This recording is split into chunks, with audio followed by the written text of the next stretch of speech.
নমস্কাৰ আপোনালোক সকলোকে পুনৰবাৰ টিকে মাইণ্ডৰ অন্য এটা ৰাতিপুৱাৰ খবৰলৈ স্বাগতম জনাইছো। আজিও আপোনালোকৰ কাৰণে এটা ফ্ৰেছ মৰ্নিংৰ বহুকেইটা ধামাকাদাৰ গুৰুত্বপূৰ্ণ খবৰ লৈ আহিছো। ভিডিঅ'টো প্ৰথমৰ পৰা শেষলৈকে চাই থাকিব, বহুকেইটা খবৰ লাভ কৰিব আজিৰ এই ভিডিঅ'টোত আপোনালোক সকলোৱে। আগবাইছো আজিৰ প্ৰথমটো খবৰ ফালে। তো আপোনাৰ বয়স যদি অকণমান যথেষ্ট হৈ গ'ল, মানে আপোনালোক যদি 30ৰ ওপৰ, তেন্তে আপোনালোকে এতিয়াই পইচাসমূহ আজে বাজে কামত খৰচা নকৰি ফিক্স ডিপোজিট কৰক, কিয়নো সেই পইচাসমূহ আপোনালোকক বৃদ্ধকালত প্ৰয়োজন হ'ব, নহয় জানো? কাৰণ বুঢ়া হ'লেতো আমি কাম কাজ কৰিব নোৱাৰো ন, গতিকে আমি খাম কেনেকৈ বুঢ়া হ'লে? তো আমি কি কৰিব লাগে, সেইকাৰণে পৰাপক্ষত যিমান পাৰো সিমান ফিক্স ডিপোজিট কৰিব লাগে, যাতে আমি সেই পইচাসমূহেৰে আমি চলি যাব পাৰো, যাতে আমাৰ যেতিয়া বয়স হ'ব তেতিয়া আমি যেতিয়া কাম কৰিব নোৱাৰিম তেতিয়া যাতে আমাৰ ফিক্স ডিপোজিটসমূহে কাম দিয়ে, তেনেকুৱা ধৰণৰ পইচা আমি জমা কৰি ৰাখিব লাগে। যিবিলাক নেকি চাকৰিয়াল মানুহ, যিবিলাক নেকি ধনী মানুহ, তেওঁলোকে এইবিলাকেই কৰে। তেওঁলোকে হয়তো LICৰ পলিচি খুলি ৰাখিব, নতুবা পইচা ফিক্স ডিপোজিট কৰি ৰাখিব। যেতিয়া বয়স হ'ব তেওঁলোকে সেই পইচাবিলাক উলিয়াব আৰু আৰামছে ঘৰত বহি বহি খাব। আৰু আমাৰ নিচিনা মানুহবিলাকে কি কৰে, এই পইচা পালো, এই আৰামছে খালো, উৰাই দিলো পইচা, আৰু বৃদ্ধ বয়সত গৈ কষ্ট মষ্ট কৰি চলিব লাগে। গতিকে আপোনালোকৰ কাৰণে ভাল খবৰটো ওলাইছে যে আপোনালোকক এতিয়া যিকোনো বেংকত যদি ফিক্স ডিপোজিট কৰিবলৈ যায়, আপোনালোকক অকণমান হায়াৰ ৰিটাৰ্ণ দিব বুলি জনাইছে। তো এইখিনিতে এখন বিশেষ লিষ্ট ওলাই পৰিছে, চাওক আপোনালোকে কিমান শতাংশ আপোনালোকক ফিক্স ডিপোজিটত পইচা প্ৰদান কৰিব। আটাইতকৈ বেছি আপোনালোকক ফিক্স ডিপোজিটত পইচা বৰ্তমান সময়ত প্ৰদান কৰা হৈছে য়েছ বেংকৰ তৰফৰ পৰা। গতিকে যাওক আপোনালোকে গৈ ফিক্স ডিপোজিট কৰক। আপোনালোকৰ যিটো মন পছন্দৰ বেংক সেইটোতে কৰক বাৰু, কিন্তু য়েছ বেংকত বেছিকৈ ৰিটাৰ্ণ প্ৰদান কৰিব। এইখিনিতে পুৰুষসকলৰ কাৰণে বিৰাটেই এটা ইণ্টাৰেষ্টিং খবৰ ওলাইছে। পুৰুষসকলৰ ওপৰত এটা সাৰ্ভেৰ ৰিপৰ্টত প্ৰকাশ পোৱা গৈছে, এটা সামাজিক ৰিপৰ্টত এটা সাৰ্ভেত প্ৰকাশ পোৱা গৈছে যে প্ৰত্যেক তিনিজন পুৰুষৰ ভিতৰত এজন পুৰুষৰ বোলে অন্য মহিলাৰ লগত ৰিলেশ্যন থাকে বুলি জনাইছে। যিবিলাক নেকি ধৰি লওক বিবাহিত মহিলা, তো সেই বিবাহিত পুৰুষ, মহিলা নহয়, যিবিলাক বিবাহিত পুৰুষ, তো বিবাহিত পুৰুষৰ বোলে তিনিজনৰ ভিতৰত প্ৰত্যেকজন এজনৰ বোলে ৰিলেশ্যন থাকেই হেনো বাহিৰা মহিলাৰ লগত। আৰু মহিলাৰ ক্ষেত্ৰৰ কথা যদি কয়, 10% বোলে তেনেকুৱা মহিলা থাকে যিবিলাক মহিলাৰ হেনো বাহিৰা পুৰুষৰ লগত ৰিলেশ্যন থাকে। মানে পুৰুষতকৈ মহিলাৰ অন্য মানুহৰ লগত ৰিলেশ্যনটো কম, কিন্তু পুৰুষৰ বোলে ৰিলেশ্যন বহুত বেছি থাকে বুলি খবৰত প্ৰকাশ পাইছে। এইটো এটা বিশেষ সাৰ্ভে কৰা হৈছিলে, যিটো সাৰ্ভেত প্ৰকাশ পাইছে। আপোনালোকৰ তেনেকুৱা কিবা আছে নেকি? আকৌ আগবাইছো ইয়াৰ পাছৰটো খবৰ ফালে। আমাৰ ভাৰতে এতিয়া আকাশ মিছাইল নামেৰে নতুনকৈ এটা মিছাইল তৈয়াৰ কৰি উলিয়াইছে। ভাৰতে নিজৰ দেশতে তৈয়াৰ কৰি উলিয়াইছে আকাশ মিছাইল নামেৰে নতুনকৈ এটা মিছাইল। আৰু সেই মিছাইলটো বাকীবিলাক মিছাইলতকৈ অকণমান ইণ্টাৰেষ্টিং, অকণমান পাৱাৰফুল। সেই মিছাইলটো কিয় পাৱাৰফুল জানেনে? 25 কিলোমিটাৰ আঁতৰলৈকে সেই মিছাইলটো যাব পাৰে। 25 কিলোমিটাৰ আঁতৰত যদি কোনোবা বিদেশৰ বা কোনোবা দুশ্মনৰ যদি এৰোপ্লেন আহি থাকে বা ধৰি লওক ফাইটাৰ জেট আহি থাকে, তো সেইবিলাকক এটেক কৰিব পাৰে। আৰু তাতকৈ ডাঙৰ কথাটো কি বাৰু জানেনে? এটা মিছাইলে 4টা এটেক কৰিব পাৰে বুলি জনাইছে। 4খন যেনিবা লগত আহি আছে, ৰকেট বা অন্যান্য কিবা আহি আছে, আৰু ফাইটাৰ জেট আহি আছে, 4খন আহি আছে। তো 4খনকে এটা মিছাইলে গিৰাই দিব পাৰে বোলে এই আকাশ মিছাইলে। তো বন্ধু বান্ধৱীসকল, বিৰাটেই পাৱাৰফুল নহয়নে বাৰু? আমাৰ ভাৰত এতিয়া বাৰু এইবিলাকৰ ক্ষেত্ৰত অকণমান উন্নতি সাধন কৰিছে, মিছাইলৰ ক্ষেত্ৰত বিশেষকৈ ডিফেন্সৰ ক্ষেত্ৰত অকণমান উন্নতি সাধন কৰিছে। আগবাইছো ইয়াৰ পাছৰটো খবৰ ফালে। ইয়াৰ পাছৰ খবৰটো ওলাইছে UPৰ পৰা। তো UPত এতিয়া বোলে কি কৰা হ'ব, যিসকল লোকে নেকি ইলেক্ট্ৰিক বাহনৰ চাৰ্জিং চেণ্টাৰ খুলিম বুলি ভাবিছে, তেওঁলোকক হেনো UPৰ চৰকাৰে এটা বিশেষ সুবিধা প্ৰদান কৰিব বুলি জনাইছে। UP চৰকাৰে কৈছে যে এতিয়াৰে পৰা যদি কোনোবা লোকে UPত বাইক হওক, গাড়ী হওক, ইলেক্ট্ৰনিক বাহনবিলাকৰ যদি চাৰ্জিং চেণ্টাৰ খুলিম বুলি ভাবে, তো তেওঁলোকক মাটি এতিয়া বোলে চৰকাৰে প্ৰদান কৰিব লিজত।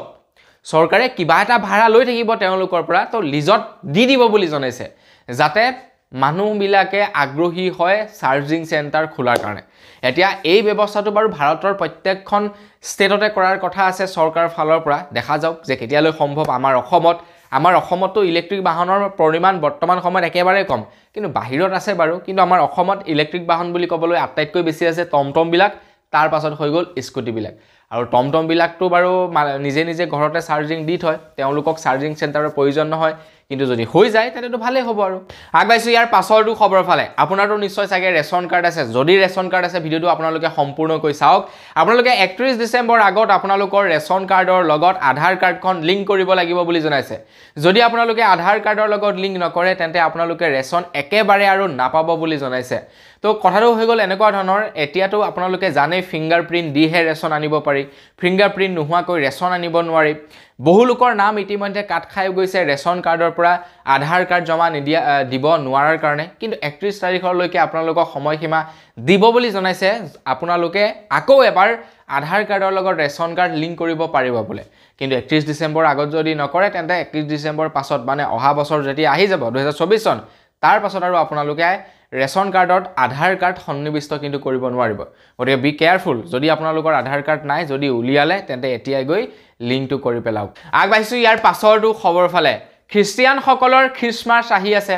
তো খ্ৰীষ্টমাছত আমাৰ অসমৰ বাৰু যিবিলাক চৰকাৰী বিদ্যালয় আছে সেইবিলাকত বৰ বেছি ধুমধামেৰে পালন নকৰে, কিন্তু যিবিলাক নেকি প্ৰাইভেট বিদ্যালয় আছে, বিশেষকৈ যিবিলাক নেকি ডন বস্কো বিদ্যালয় আছে বা যিবিলাক নেকি খ্ৰীষ্টিয়ানসকলৰ বিদ্যালয় আছে, তেওঁলোকে খ্ৰীষ্টমাছটো বিৰাট ডাঙৰকৈ পালন কৰে, বিৰাট ডাঙৰকৈ উদযাপন কৰে। ল'ৰা ছোৱালীবিলাকে চেণ্টা ক্লজ পিন্ধি তাতে ধৰি লওক ভালদৰে উদযাপন কৰে আৰু খ্ৰীষ্টমাছটো। এতিয়া বিশ্ব হিন্দু পৰিষদৰ তৰফৰ পৰা বিদ্যালয়সমূহলৈ পত্ৰ প্ৰেৰণ কৰি জাননী জাৰি কৰি দিছে যে বিদ্যালয়ৰ যিবিলাক ল'ৰা ছোৱালী থাকিব, যিসকল হিন্দু ল'ৰা ছোৱালী থাকিব, তেওঁলোকে চেণ্টা ক্লজ পিন্ধিব নোৱাৰিব বুলি জনাইছে। সেই যে ৰঙা কালাৰৰ এটা ধৰি লওক আপোনাৰ কি বুলি কয় জেকেট টাইপৰ থাকে আৰু চেণ্টা ক্লজ আপোনালোকেতো চিনি পায়, তো সেইটো পৰিধান কৰিব নোৱাৰিব এতিয়া হিন্দু ল'ৰা ছোৱালীবিলাকে। তো বিদ্যালয়ে বিশ্ব হিন্দু পৰিষদ তৰফৰ পৰা পত্ৰ প্ৰেৰণ কৰিছে বুলি জনাইছে। তো আপোনালোকে বাৰু এই সন্দৰ্ভত কি ক'ব কমেণ্ট বক্সত লিখি থৈ যাব। আপোনালোকলৈ এৰিলোঁ, আপোনালোকৰ যি মন যায় তাকে কমেণ্ট কৰক। এই সন্দৰ্ভত আপোনালোকৰ মতামত কি? ইয়াৰ পাছৰটো খবৰ ফালে। ইয়াৰ পাছৰ খবৰটো ওলাইছে বেংক অফ বৰোদাৰ তৰফৰ পৰা। আপোনাৰ বাৰু বেংকৰ একাউণ্ট নাই নেকি? যদি আপোনালোকে বেংকৰ একাউণ্ট খুলিম বুলি ভাবিছে তেন্তে আপোনালোকে বেংক অফ বৰোদাত একাউণ্ট খুলিব পাৰে। কিয় খুলিবলৈ কৈছোঁ? এটা বিশেষ বেনিফিট পাব, সেইকাৰণে আপোনালোকক খুলিবলৈ কৈছোঁ। আজিকালি আপোনালোকে যদি বেংকৰ একাউণ্ট খুলিবলৈ যায় তেন্তে আপোনালোকে মিনিমাম বেলেঞ্চ মেইনটেইন কৰিব লাগে। যদি আপোনালোকে প্ৰাইভেট বেংকত খোলে তেনেহ'লে 5,000 টকা আপোনালোকে একাউণ্টত ৰাখিবই লাগিব বা 10,000 টকা একাউণ্টত ৰাখিবই লাগিব। যদি নাৰাখে তেন্তে আপোনালোকৰ ফাইন লাগে। বা ধৰি লওক আপোনালোকে চৰকাৰী বেংকতো যদি খুলিবলৈ যায় তেন্তে 500 টকাৰ এটা মিনিমাম বেলেঞ্চ থাকিব লাগিবই বেংকৰ একাউণ্টত। যদি নাথাকে তেতিয়াও ফাইন ভৰিব লাগে। এইটো এটা নতুন ৰুল বেংকসমূহৰ। কিন্তু বেংক অফ বৰোদাই কৈছে যে বেংক অফ বৰোদা যদি আপোনালোকে এতিয়া ছেভিংছ একাউণ্ট খোলে তো আপোনালোকে লাইফ টাইমৰ কাৰণে জিৰ' বেলেঞ্চ একাউণ্ট মেইনটেনেঞ্চ কৰিব পাৰিব বুলি জনাইছে। মানে আপোনালোকক একাউণ্টত পইচা থোৱাৰ প্ৰয়োজন নাই, একাউণ্টত পইচা নোথোৱাকৈয়ে আপোনালোকে একাউণ্ট চলাই থাকিব পাৰিব। একদম জিৰ' বেলেঞ্চ হৈ গ'লেও আপোনালোকৰ কোনো ধৰণৰ আপত্তি নাই বুলি জনাইছে। গতিকে আপোনালোকৰ যদি বেংকৰ একাউণ্ট খুলিব লগা আছে বেংক অফ বৰোদাত আপোনালোকে খুলিব পাৰে। এটা ভাল অপশ্যন আহিছে আপোনালোকৰ কাৰণে, বিশেষকৈ দুখীয়া শ্ৰেণীৰ মানুহৰ কাৰণে। আগবাঢ়িছোঁ ইয়াৰ পাছৰটো খবৰ ফালে। ইয়াৰ পাছৰ খবৰটো ওলাইছে ইণ্ডিয়ান ক্ৰিকেটাৰ মহম্মদ ছামীৰ ওপৰত।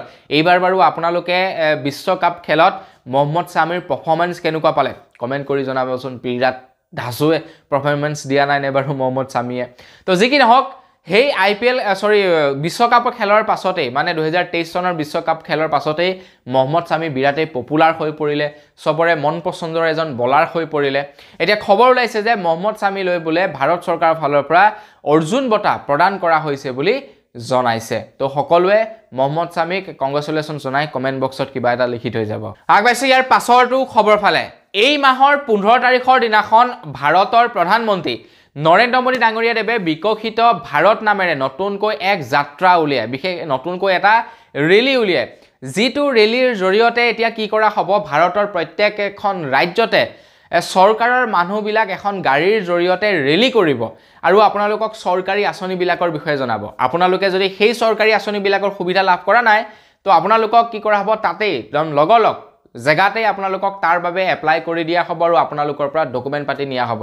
এতিয়া সেই মানুহবিলাকে সেই আঁচনিৰ সুবিধা পাব নে নাপাব সেইটো পাছৰ কথা কাৰণ ইমানখিনি মানুহৰ ডকুমেণ্ট ল'ব মোৰ মতে এইটো সম্ভৱ নহয় লগলগ তেওঁলোকে তাৰ আঁচনিৰ সুবিধা পোৱাটো বাকী যি কি নহওক বাৰু চৰকাৰৰ আইডিয়া সেইটোৱে যে এতিয়া গাঁৱে গাঁৱে গাড়ী যাব আপোনালোকক জনাব আঁচনিবিলাকৰ বিষয়ে আপোনালোকে যদি সেই আঁচনিৰ সুবিধা পোৱা নাই ডকুমেণ্ট দিব তাৰ সুবিধা আপোনালোকে লগলগ পাই যাব তো সেইখিনিতে খবৰ ওলাইছে অসমৰ মুখ্যমন্ত্ৰী ডক্টৰ হিমন্ত বিশ্ব শৰ্মাদেৱেও কৈছে যে আমাৰ অসমতো এতিয়া বিকশিত ভাৰতৰ যি নেকি ৰেলী সেয়া ষ্টাৰ্ট কৰিব বুলি জনাইছে আমাৰ অসমতো ষ্টাৰ্ট কৰা হ'ব যোৱাকালি অসমৰ মুখ্যমন্ত্ৰী ডক্টৰ হিমন্ত বিশ্ব শৰ্মাদেৱে জনায় তো আপোনালোকে বাৰু চৰকাৰী আঁচনিৰ সুবিধা লাভ কৰিছেনে কমেণ্ট বক্সত লিখি থৈ যাব আগবাইছোঁ ইয়াৰ পাছৰটো খবৰ ফালে ইয়াৰ পাছৰ খবৰটো ওলাইছে মণিপুৰৰ পৰা মণিপুৰত প্ৰায় এক মাহতকৈ আই থিংক বেছি আছিলে নেকি এক মাহতকৈ বেছি দিন ইণ্টাৰনেট সম্পূৰ্ণৰূপে কাটি থৈছিলে মণিপুৰত যি নেকি দুটা গোষ্ঠীৰ মাজত সংঘৰ্ষ হৈছিলে তাৰ কাৰণে এতিয়া আকৌ খবৰ ওলাইছে মণিপুৰৰ পৰাই যে মণিপুৰত হেনো আকৌ বোলে 5 দিনৰ কাৰণে ইণ্টাৰনেট বেন কৰি ৰাখিছে বুলি জনাইছে এতিয়া চাগে আকৌ তাতে কিবা ধৰি লওক পৰিস্থিতি অকণমান বেয়া লৈ গৈছে নেকি যাৰ কাৰণে আকৌ 5 দিনৰ কাৰণে ইণ্টাৰনেট সম্পূৰ্ণৰূপে বেন কৰি দিলে আগবাইছোঁ ইয়াৰ পাছৰটো খবৰ ফালে ইয়াৰ পাছৰ খবৰটো ওলাইছে আধাৰ কাৰ্ডৰ লগত জড়িত আপোনালোকৰো নিশ্চয় চাগে আধাৰ কাৰ্ড আছে মোৰো আছে প্ৰায়বিলাকৰে আধাৰ কাৰ্ড আছে আধাৰ কাৰ্ডত আমাৰ প্ৰয়োজনীয় যিমানবিলাক ধৰি লওক থাকিব লাগে বস্তু সকলোবিলাক তাতে লিখিত থাকে আমাৰ এড্ৰেছ পাতি থাকে আমাৰ ডেট অফ বাৰ্থ থাকে আমাৰ দেউতাৰ নাম থাকে নিজৰ নাম থাকে ফটো থাকে সববিলাক থাকে এখন পৰিচয় পত্ৰ হৈছে আধাৰ কাৰ্ড তো এতিয়া UIDAI তৰফৰ পৰা জনাইছে যে আধাৰ কাৰ্ডত ডেট অফ বাৰ্থ থাকিলেও কিন্তু এতিয়া জন্মৰ প্ৰমাণপত্ৰ হিচাপে আধাৰ কাৰ্ড ব্যৱহাৰ কৰিব নোৱাৰিব বুলি জনাইছে এনে কি হৈ যায় জন্মৰ প্ৰমাণপত্ৰ হিচাপে আমি বাৰ্থ সাৰ্টিফিকেট বা আমি পান কাৰ্ড ব্যৱহাৰ কৰিব পাৰোঁ কিন্তু আধাৰ কাৰ্ডতো যেহেতু ডেট অফ বাৰ্থ আছে গতিকে আমি সেইখনকো জন্মৰ প্ৰমাণপত্ৰ হিচাপে কৰবাত ব্যৱহাৰ কৰিব পাৰোঁ কিন্তু UIDAI তৰফৰ পৰা জনাইছে যে আধাৰ কাৰ্ডৰ যিটো নেকি ডেট অফ বাৰ্থ থাকিব সেইটোক এতিয়াৰে পৰা সঠিক ডেট অফ বাৰ্থ বুলি ধৰা নহ'ব সেইখনক আধাৰ কাৰ্ডখনক এতিয়াৰে পৰা ডেট অফ বাৰ্থৰ কাৰণে জন্মৰ প্ৰমাণপত্ৰৰ কাৰণে ব্যৱহাৰ কৰা নহ'ব বুলি জনাইছে গতিকে আপোনালোকৰ যদি পান কাৰ্ড নাই শীঘ্ৰে উলিয়াই লওক আজিকালি পান কাৰ্ড 2 মিনিটতে ওলাই যায় একদম 1 টকা খৰচা কৰিব নালাগে আগবাইছোঁ ইয়াৰ পাছৰটো খবৰ ফালে মই আপোনালোকক যোৱাকালি খবৰত জনাইছিলোঁ যে তামিলনাডুত এতিয়া ভয়ানক বানপানী আহিছে ভয়ানক বৃষ্টি হৈছে যাৰ ফলত নেকি বানপানীৰ সৃষ্টি হৈ গৈছে ক'বলৈ গ'লে কৃত্ৰিম বানপানী হৈছে তামিলনাডুত আৰু সেই বানত প্ৰায় 500 জন লোক আবদ্ধ হৈ আছিল মই খবৰত যোৱাকালি জনাইছিলোঁ নহয় আপোনালোকক যোৱাকালি খবৰ যদি চোৱা নাই এতিয়া যাওক আপোনালোকে চাওকগে আৰু এইখিনিতে এটা বিশেষ ৰিকুৱেষ্ট কৰিম যদি এতিয়ালৈকে ভিডিওটো লাইক এটা কৰা নাই লাইক এটা কৰক আপোনালোকে কাৰণ চাওক বহুত ৰাতি কষ্ট কৰি ভিডিওটো বনাও আপোনালোকৰ কাৰণে গতিকে সেই কষ্টটোৰ কাৰণে এটা লাইক ডেফিনেটলি কৰি থৈ যাব তো খবৰটো হৈছে তামিলনাডুৰ পৰা তামিলনাডুত যি নেকি বানৰ পৰিস্থিতি বৰ্তমান চলি আছে তাৰ কাৰণে বোলে প্ৰায় 12000 লোক সুৰক্ষিত নহয় বুলি জনাইছে আৰু যাৰ কাৰণে তেওঁলোকক সুৰক্ষিত স্থানলৈ স্থানান্তৰিত কৰা হৈছে আৰু 10 জন লোকৰ বৰ্তমানেও মৃত্যু হৈছে বুলি খবৰ ওলাইছে পাইছো ইয়াৰ পাছৰটো খবৰ ফালে ইয়াৰ পাছৰ খবৰটো ওলাইছে সৰু খুৰা ব্যৱসায়িকসকলৰ কাৰণে মানে সৰু খুৰা বিজনেছমেন সকলৰ ওপৰত ইয়াৰ পাছৰ খবৰটো ওলাইছে আজিকালি আপোনালোকে জানেই সৰু খুৰা বিজনেছ কৰিবৰ কাৰণেও GST নাম্বাৰ ল'ব লাগে কাৰণ নহলে মালিকবিলাকে মাল আপোনালোকক নিদিয়ে উইদাউট GST গতিকে মাল আনিবৰ কাৰণে GST নাম্বাৰটো আজিকালি মোষ্ট ইম্পৰ্টেন্ট হৈ পৰিছে তো সেইখিনিতে খবৰ ওলাইছে যদিহে ধৰি লওক আপোনালোকৰ বছৰি টাৰ্নওভাৰ 2 লাখ টকাতকৈ 2 কোটি টকাতকৈ কম হয় বছৰি টাৰ্নওভাৰ যদি আপোনালোকে 2 কোটি টকাতকৈ যদি কম হয় তেন্তে আপোনালোকে GST ফৰ্ম 9 ভৰিব নালাগে বুলি জনাইছে GST ফৰ্ম 9 আপোনালোকে ৰিটাৰ্ণ কৰিব নালাগে বুলি জনাইছে যদিহে আপোনালোকৰ গোটেই বছৰটোৰ টাৰ্নওভাৰ 2 কোটি টকাতকৈ কম হয় মানে আপোনালোকে যদি 2 কোটি টকাতকৈ কম টকাৰ বিজনেছ কৰে তেন্তে আপোনালোকে GST ৰিটাৰ্ণ কৰিব নালাগে আগবাইছো ইয়াৰ পাছৰটো খবৰ ফালে ইয়াৰ পাছৰ খবৰটো ওলাইছে কৃষি খণ্ডৰ ওপৰত মানুহবিলাকে বোলে কৃষিৰ ওপৰত অধিক আগ্ৰহী হৈছে বুলি খবৰ ওলাইছে এইখাৰ কথা মই কোৱা নাই এইখাৰ কথা কৈছে ৰিপৰ্টে কৈছে যে মানুহ বোলে এতিয়া আগৰ তুলনাত 31% বেছি কৃষিমুখী হৈছে বুলি জনাইছে বেছিকৈ খেতি কৰিবলৈ লৈছে মানুহবিলাকে যদি বেছিকৈ খেতি কৰিছে বস্তুবিলাকৰ দাম কিয় বাঢ়িছে বাৰু সেইটোহে ডাঙৰ কথা সঁচাকৈ ক'ব গ'লে চাগে খেতি কৰিছে কিন্তু খেতিৰ পৰা চাগে ভাল উপাৰ্জন হোৱা নাই যাৰ কাৰণে হয়তো খেতিৰ বস্তুৰ দাম বৃদ্ধি পাইছে আগবাইছো ইয়াৰ পাছৰটো খবৰ ফালে ইয়াৰ পাছৰ খবৰটো ওলাইছে আকৌ ইনষ্টাগ্ৰাম ইউজাৰ্ছ সকলৰ কাৰণে মানে যি সকলে ইনষ্টাগ্ৰাম ব্যৱহাৰ কৰে তেওঁলোকৰ কাৰণে ইয়াৰ পাছৰ খবৰটো ওলাইছে যে এতিয়া আপোনালোকে ইনষ্টাগ্ৰামত আপোনালোকৰ ফটো এডিট কৰিবৰ কাৰণে আৰু টুলছ পাব বুলি জনাইছে আৰু আপোনালোকে ভালকৈ ফটো ভিডিও এডিট কৰিব পাৰিব এতিয়া ইনষ্টাগ্ৰামত যদি ইনষ্টাগ্ৰাম চলাই আপোনালোকে বেলেগকৈ আৰু এতিয়া এপ্লিকেশ্যন ব্যৱহাৰ কৰাৰ প্ৰয়োজন নাই ইনষ্টাগ্ৰামতে আপোনালোকে এডিট কৰিব পাৰিব আগবাইছো ইয়াৰ পাছৰটো খবৰ ফালে ইয়াৰ পাছৰ খবৰটো ওলাইছে কোভিড-19ৰ ওপৰত কোভিড-19এ আকৌ অকনমান সন্ত্ৰাসৰ সৃষ্টি কৰিছে কেৰেলাত কোভিড-19এ এতিয়া অকনমান সন্ত্ৰাসৰ সৃষ্টি কৰি দিছে খবৰ ওলাইছে যে কৰোনা মহামাৰীত বৰ্তমানে বোলে 3 জন লোকৰ মৃত্যু হৈছে বুলি জনাইছে আৰু কেৰেলাত বৰ্তমান প্ৰায় 2041টা সক্ৰিয় কেছ ওলাইছে বুলি জনাইছে মানে এক্টিভ কেছ পজিটিভ কেছ বৰ্তমান 2041টা ওলাইছে আৰু তাৰে ভিতৰত 3 জন লোকৰ অলৰেডি ডেথ হৈছে বুলি জনাইছে প্ৰভুক আশা কৰোঁ যে কৰোনা ভাইৰাছটো আকৌ যাতে নাহক আৰু এটা বছৰ একদম বৰবাদ হৈ গ'ল আৰু বৰবাদ কৰিবলৈ মন নাই আগবাইছে ইয়াৰ পাছৰটো খবৰ ফালে ইয়াৰ পাছৰ খবৰটো ওলাইছে আমাৰ অসমবাসীৰ কাৰণে অসম চৰকাৰে অসমবাসীক 2024 চনত এটা বিশেষ উপহাৰ প্ৰদান কৰিব কি উপহাৰ জানেনে অসমৰ ৰাজপথত বোলে 2024 চনৰে পৰা সেউজীয়া কালাৰৰ বাছ চলিব যিবিলাক হ'ব ইলেক্ট্ৰনিক বাছ পেট্ৰলৰ দ্বাৰা নচলে সেইবিলাক ডিজেলৰ দ্বাৰাও নচলে সেইবিলাক চলিব বেটাৰীৰ দ্বাৰা ইলেক্ট্ৰিক বাছ চলিব 2024 চনৰে পৰা অসমৰ ৰাজপথত অসম চৰকাৰে হেয়া অসমৰ কাৰণে গিফ্ট প্ৰদান কৰিব আৰু য'ত আপোনালোকে ভাড়া বেছি ভৰিব নালাগে কম ভাড়াতেই যাতায়াত কৰিব পাৰিব আগবাইছে ইয়াৰ পাছৰটো খবৰ ফালে ইয়াৰ পাছৰ খবৰটো ওলাইছে আমগুৰিৰ পৰা যোৱাকালি বোলে আমগুৰিত মৰণাস্ত্ৰ সহ 4 জন লোকক আটক কৰিছে বুলি জনাইছে মানে সেই পিস্তল সহ 4 জনক আটক কৰিছে বুলি জনাইছে খবৰ ওলোৱা অনুসৰি যুৱক কেইজনৰ পৰা উদ্ধাৰ হৈছে বোলে 9mm পিস্তল আৰু 12 যায় সজীৱ গুলি 12 যায় মানে 12 থাক আই থিংক গুলি ওলাইছে তেওঁলোকৰ হাতত সেই 4 জন লোকক এতিয়া আটক কৰিছে বুলি খবৰ ওলাইছে আগবাইছে ইয়াৰ পাছৰটো খবৰ ফালে ইয়াৰ পাছৰ খবৰটো ওলাইছে শিক্ষক শিক্ষয়িত্ৰীসকলৰ ওপৰত মানে যিসকল নেকি টিচাৰ আছে তেওঁলোকৰ কাৰণে ইয়াৰ পাছৰটো খবৰ ওলাইছে মোৰ ভিডিঅ' বহুতো টিচাৰে বাৰু চাই মই জানো কাৰণ যেতিয়া নেকি মই কৰবালৈ ওলাই যাওঁ শিক্ষকসকলে যেতিয়া নেকি লগ পায় বহু লোকে কয় খবৰ খাতি তোমাৰ চাই থাকো ভাল লাগে গতিকে মোৰ খবৰ বহুতো শিক্ষকে চাই তো সেই কাৰণে ভাল লাগে বাৰু চোৱাৰ কাৰণে তো আপোনালোকৰ কাৰণে এটা গুৰুত্বপূৰ্ণ খবৰ ওলাইছে চৰকাৰ ফালৰ পৰা এটা আপোনালোকলৈ নিৰ্দেশনা জাৰি কৰি দিছে আপোনালোকে যদি এতিয়াৰে পৰা উচ্চ শিক্ষা ল'ব বিচাৰে উচ্চ শিক্ষা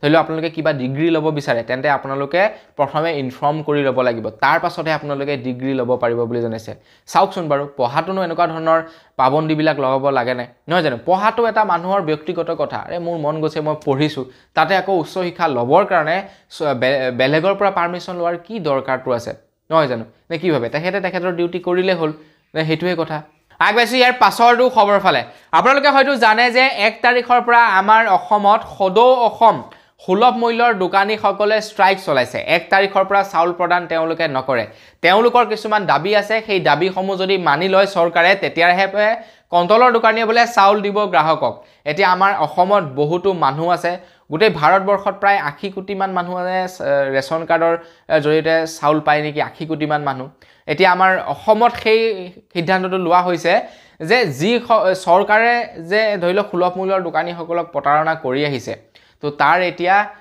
চৰকাৰে উত্তৰ দিব লাগিব মানে কথাটো হৈ গ'ল এনেকুৱা ধৰণৰ তেওঁলোকৰ কিছুমান দাবী উত্থাপন কৰিছে চৰকাৰৰ ওচৰত তেওঁলোকে কৈছে যে আমাক এটা ইনস্যুৰেন্স লাগিব আমাক এটা বীমা দিব লাগিব কাৰণ আমাৰ যদি কিবা হৈ যায় আমাৰ পৰিয়ালটো কোনে চাব তাৰ লগে লগে কৈছে যে আমাক আপোনালোকে 50,000 টকা দৰমহা দিব লাগিব তেতিয়াহে আমি চাউল বিতৰণ কৰিম এতিয়া হুটেই অসমৰ সুলভ মূল্যৰ দোকানীসকলে বোলে 1 তাৰিখৰ পৰা চাউল বিতৰণ নকৰে মানুহসকলক তো আপোনালোকে এই সন্দৰ্ভত বাৰু কি ক'ব এক প্ৰকাৰে চাবলৈ গ'লে বেয়া লাগিছে কাৰণ দুখীয়া মানুহবিলাকে সেই চাউল কেইটালৈকে আশা কৰি থাকে গতিকে সেই চাউল কেইটা যদি সময়মতে নাপায় তেওঁলোকে খাব ক'ৰ পৰা আৰু দুই নম্বৰতে আকৌ এইটো এটা ভাবিবলগীয়া কথা যে তেওঁলোকৰ ফেমিলিনো ক'ৰ পৰা চলিব তেওঁলোকক 2000 নে 3000 নে 4000 কিবা টকা এটা প্ৰদান কৰে সুলভ মূল্যৰ দোকানীবিলাকক গতিকে তেওঁলোকৰটো ধৰি লওক লোকচান হ'ব নহয় তেওঁলোকক কিবা কমিশন সিস্টেম দিয়ে বুলি কৈছিলে প্ৰতি কুইণ্টেল কিবা এনেকুৱা কমিশন দিয়ে গতিকে তেওঁলোকনো চলে ক'ৰ পৰা ইমান কম টকাত গতিকে দুইফালে ভাবিবলগীয়া কথা হৈ পৰিছে তো বন্ধু বান্ধৱীসকল বস আজিৰ ভিডিঅ'ত জনাবলগীয়া খবৰ ইমান কেইটাই আছিলে খবৰ কেইটা জানি কেনেকুৱা লাগিলে কমেণ্ট কৰি জনাব যদি ভাল লাগিলে লাইক এটা কৰিব চেনেলটো যদি এতিয়ালৈকে সাবস্ক্ৰাইব কৰা নাই চেনেলটো সাবস্ক্ৰাইব কৰি ল'ব